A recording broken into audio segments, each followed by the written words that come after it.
Hi, my name is Prakar Gupta. I'm one of the field engineers at Hilti Australia.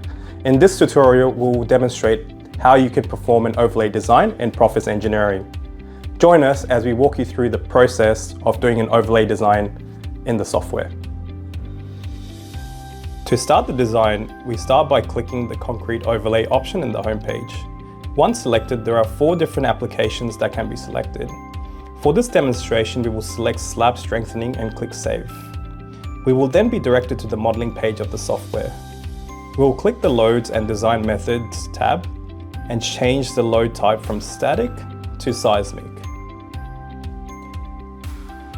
At the bottom of the screen, we will change the stress in Zone 1 to 0.5.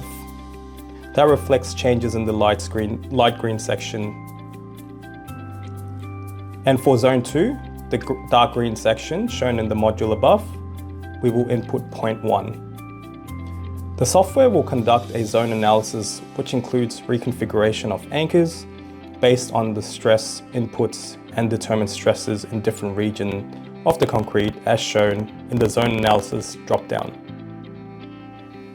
We can also see on the left that the design method used for this model is TRO66. Did you like this video?